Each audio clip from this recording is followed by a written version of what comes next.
SSP control driver की job profile के बारे में हम जानने वाले हैं। इस एसएसपी कंट्रोल ड्राइवर में आपका मेनली जो पॉइंट रहता है उस पॉइंट को हम डिस्कशन करने वाले हैं। सारे पॉइंट हम इस वीडियो में कवर करने वाले हैं, तो इस वीडियो के एंड तक बने रहिए, आपको पूरी इन्फॉर्मेशन मिल जाएगी। देखिए, जैसे कि इस पर एसएसपी कंट्रोल ड्राइवर की जो ड्रेस रहती है वो किस कलर की ड्रेस रहती है और उसका स्पेशली कुछ ड्रेस है या नहीं है, और उसके साथ आपका कितने दिन की इसमें छुट्टी मिलती है, और उसके साथ आपका क्या प्रमोशन होता है या नहीं होता है। तो प्रमोशन होता है तो किस लेवल तक आप जा सकते हैं, और उसके साथ आपका सैलरी क्या रहती है ट्रेनिंग के पीरियड में और ट्रेनिंग के बाद में, और उसके साथ आपका क्या क्या फैसिलिटी मिलती है ड्राइवर के जॉब में, और उसके साथ आपका ट्रेनिंग पीरियड कितने दिन की होती है, और ट्रेनिंग पीरियड में आपको राइफल चला सकते हो नहीं चला सकते हो, उसके बारे में हम बात करने वाले हैं। और उसके साथ आपका काम क्या रहती है ट्रेनिंग पीरियड बाद और ट्रेनिंग पीरियड में, और आपका लाइफ टाइम क्या काम करना पड़ता है, और उसके साथ आपका जॉब लोकेशन क्या रहता है। जॉब लोकेशन जैसे कि आपको किस एरिया पर ज़्यादातर ड्यूटी करना पड़ता है, और उसके साथ आपका जिस स्टेट से बिलोंग करते हैं उस स्टेट को आप ट्रांसफ़र कर सकते हो नहीं कर सकते हो, उसके बारे में भी हमें जानने वाले हैं। तो इस वीडियो के एंड तक बने रहिए, आपको पूरी इन्फॉर्मेशन मिल जाएगी। देखिए फ्रेंड्स, एसएसपी के तरफ से कोई भी ऑफिशियली रिक्वायरमेंट की अपडेट आए तो मैं आपके साथ शेयर करता हूं। तो आप इस चैनल को अभी तक सब्सक्राइब नहीं करें तो सब्सक्राइब करके रखिए, और उसके साथ बेल आइकन को क्लिक करके रखिए। जब भी ऑफिशियली कुछ भी अपडेट आए तो मैं आपके साथ शेयर करने वाला हूँ। देखिए, मान लीजिए आपका एसएसपी पर जो पहले जो होता है ड्रेस कोड में आपका एसएसपी कांस्टेबल की जो भी ड्रेस कोड होती है तो एसएसपी ड्राइवर की भी उसी ड्रेस ही रहती है। आपका लोकेशन के हिसाब से आपको ड्रेस कोड मिलती है, तो उसी लोकेशन के हिसाब से आपको ड्रेस कोड पहनना पड़ता है, लेकिन एसएसपी ड्राइवर की कोई स्पेशली ड्रेस कोड नहीं होता है। और उसके बाद हम जानने वाले हैं इसमें आपका छुट्टी कितने दिन रहती है। आपका ईएल जो रहती है उसके साथ ईएल आपको 60 डेज़ की छुट्टी रहती है, और आपका सीएल जो रहती है वो 15 दिन की छुट्टी रहती है। 15 दिन की जो छुट्टी रहती है वो सैटरडे संडे इस पर काउंट नहीं होता है, तो इसलिए आपका 15 दिन का 20 दिन 22 दिन भी हो सकता है सैटरडे संडे को मिलाकर, लेकिन इस 15 दिन पर आपका सैटरडे संडे काउंट नहीं होता है। और उसके साथ आपका प्रमोशन के बारे में बात करने वाले हैं।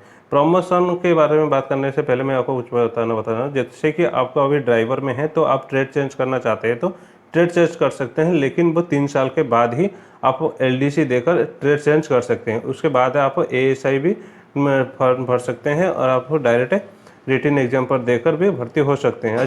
जिस भी लेवल चाहें तो उस लेवल तक जा सकते हैं, लेकिन ट्रेड चेंज करने के बाद।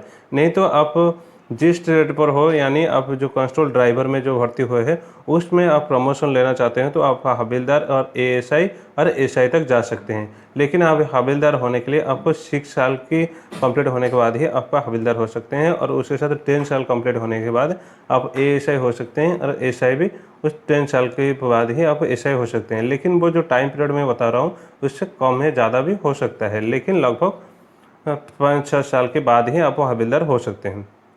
उसका प्रमोशन पीरियड इस तरह ही होता है। और उसके साथ हम जानने वाले हैं कि आपको एसएसपी कांस्टेबल ड्राइवर की जो है उसका फैसिलिटी क्या क्या मिलती है। जैसे कि एसएसपी कांस्टेबल में जो फैसिलिटी मिलती है इस पर भी आपको सही से फैसिलिटी मिलती है। जैसे कि आपका मेडिकल फैसिलिटी मिलती है, लोन फैसिलिटी मिलती है, आपका एचआर फैसिलिटी मिलती है, हर टीए फैसिलिटी मिलता है, और ईपीएफ भी करता है, और आधार अलाउंस भी आपसे लगता है, जो कि फैसिलिटी आपको मिलती है। जो एजुकेशन फैसिलिटी मिलती है वो आपके 2 बच्चे के लिए ही एजुकेशन फैसिलिटी मिलती है। और उसके साथ आपका जो लोकेशन क्या रहती है, मान लीजिए आप जिस भी एरिया से बिलोंग करते हैं उस एरिया को आप आपका जिस भी एरिया से आप बिलोंग करते हैं उस एरिया को आप ट्रांसफ़र कर सकते हो नहीं कर सकते हो। देखिए फ्रेंड्स, इस पर अब मेनली आपको मैं कुछ बात बताना चाहता हूँ। एसएसबी का काम मेनली रहता है नेपाल और भूटान बॉर्डर पर काम रहता है, तो मेनली आपका ड्यूटी भूटान और नेपाल बॉर्डर पर ही होता है, और उसके साथ आपका हेडक्वार्टर है न्यू दिल्ली। और आपका जो भी 6 फ्रंट ऑफिस है उसका फ्रंट ऑफिस पर भी आप काम करना पड़ता है, जैसे कि फ्रंट हेडक्वार्टर भी बोलते हैं।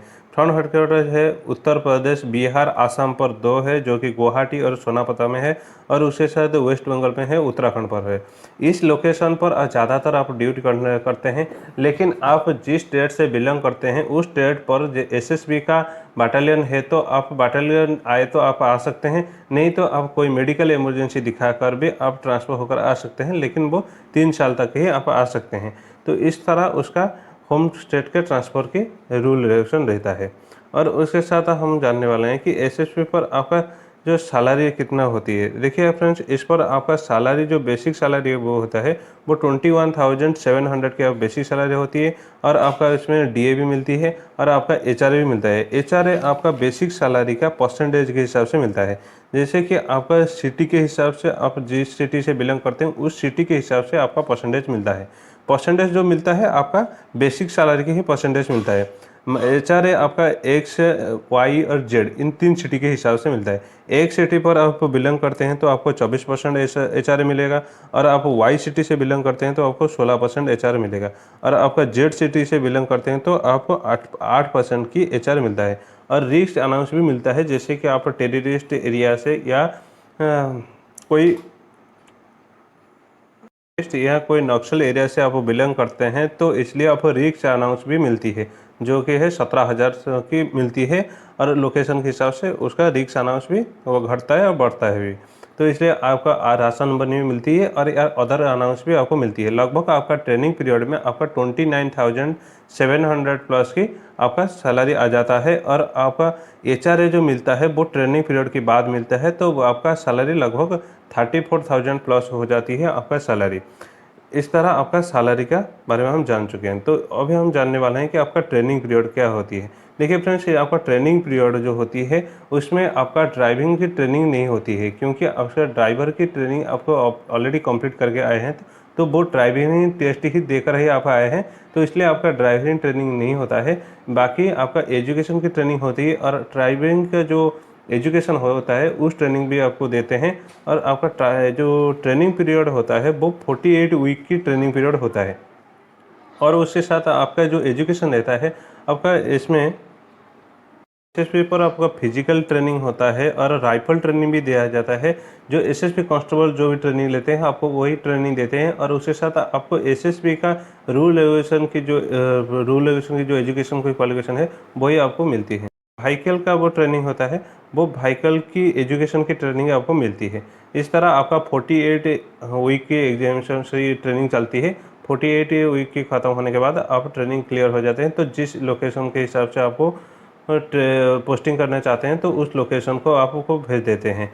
अभी हम जानने वाले हैं एसएसपी कंट्रोल ड्राइवर का काम क्या रहता है। उसका नाम पर ही आपको मालूम चला होगा कि आपको ड्राइवरिंग करना है, लेकिन मैं आपको बता देना चाहता हूं, जैसे कि आपका ट्रेनिंग खत्म होने के बाद एक सीनियर ड्राइवर के साथ ही आपको छोड़ते हैं, क्योंकि जो वो सीनियर ड्राइवर आपको पूरी इन्फॉर्मेशन बताते हैं कि गाड़ी का छोटा मोटा प्रॉब्लम हो तो आप किस तरह रिपेयरिंग कर सकते हो, या गाड़ी का मेंटेनेंस क्या क्या करना पड़ता है आपको, उसको बताने के बाद 1 या 2 साल के बाद ही आपको गाड़ी चलाने के लिए वो देते हैं।